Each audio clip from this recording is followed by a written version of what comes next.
Yeah, I confess, Father, I confess, 'cause I've been living wrong.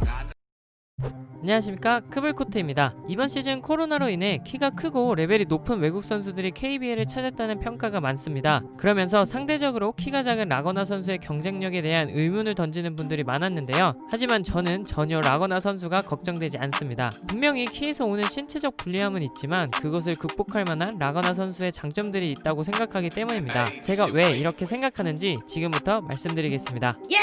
라거나 선수는 이미 대학 시절부터 본인보다 키가 큰 선수들을 상대해왔습니다. 대학교 2학년까지는 센트럴 플로리다 컬리지에서 보냈는데 2년 동안 모두 퍼스트 팀에 뽑혔고 평균 기록은 27.4득점, 11.3리바운드였습니다. 두 시즌 동안 뛰어난 활약을 보여준 라거나 선수는 3학년 때 미주리 대학교로 학교를 옮기게 됩니다. 당시 미주리 대학교는 NCAA 빅12라는 컨퍼런스에 속해 있었는데 2011-12 시즌 기준 33개의 컨퍼런스에서 3위에 랭크되어 있었습니다. 이렇게 높은 레벨의 컨퍼런스에서 라거나 선수는 첫해 10.6득점, 6리바운드를 기록하며 뉴커머상을 수상합니다. 그리고 4학년에는 13.9득점, 7.5리바운드, 1블락을 기록하였고 컨퍼런스 세컨팀에 선정됩니다. 특히 필드골 성공률 기록이 엄청난데요. 69.3%를 기록하며 미국 대학교 전체에서 2등을 차지합니다. 참고로 이때 10위는 레이커스의 앤서니 데이비스 선수였습니다. 뿐만 아니라 대학교 4학년 시즌의 주요 공격 형태별로 살펴봤을 때도 포스트업, 풋백, 컷,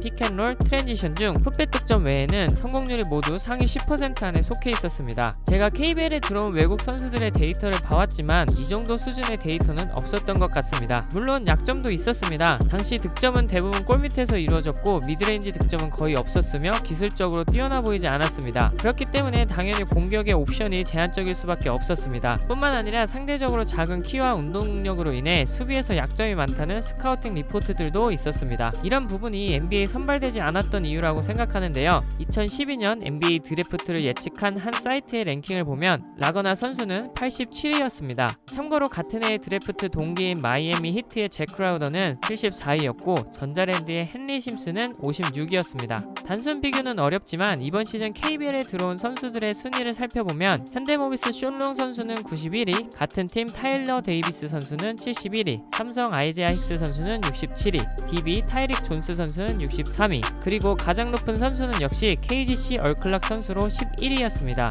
즉 라거나 선수는 대학교 시절부터 언더사이즈 빅맨으로서 자신보다 좋은 신체 조건을 갖춘 선수들과의 경쟁에서 본인만의 스타일을 통해 극복해 나가고 있었습니다. 이제는 포지션에 비해 키가 작다는 얘기는 정말 지긋지긋할 것입니다. 라거나 선수가 트랜지션에 참가할 때 뛰는 모습만 봐도 알 수 있습니다. 웬만한 선수보다 빠르게 뛸 수 있습니다.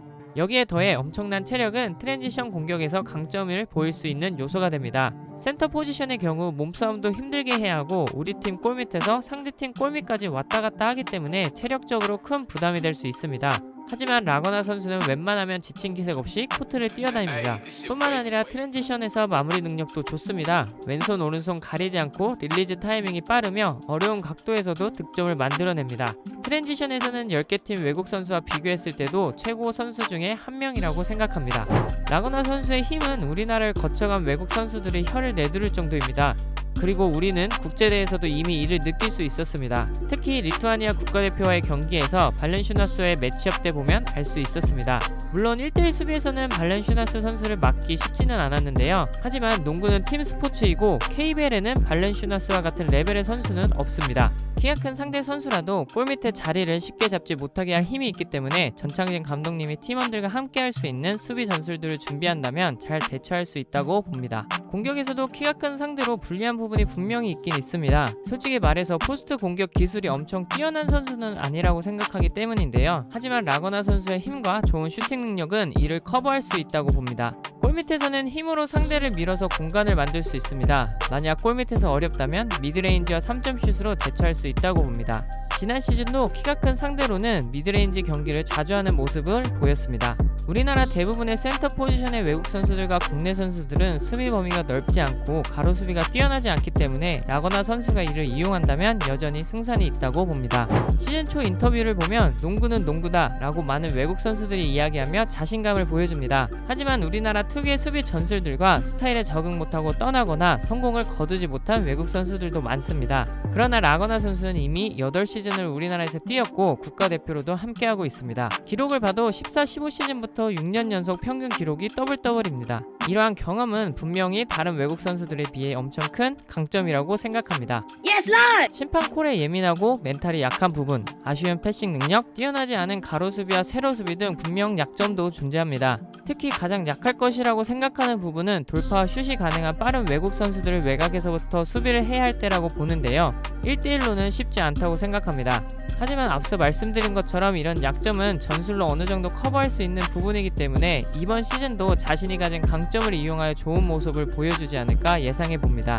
또한 KCC에는 공격을 할 수 있는 선수들이 많기 때문에 상대 팀들이 라거나 선수에게만 수비를 집중할 수 없는 부분도 분명히 라거나 선수에게 큰 도움이 될 것이라고 봅니다. 그리고 이번 시즌은 타일러 데이비스 선수와 시간 배분도 중요한 부분이 될 것 같은데요. 제 생각은 타일러 데이비스 선수가 이전 컨텐츠에서 말씀드린 것처럼 몸 상태가 확실하지 않기 때문에 라운드 초반엔 라거나 선수에게 좀 더 많은 시간이 주어지지 않을까도 생각해 봅니다. 이번 시즌도 우리나라 대한민국 대표 선수인 라거나 선수의 활약을 기대해 보겠습니다. 다음에도 더 좋은 컨텐츠로 찾아뵙겠습니다. 감사합니다.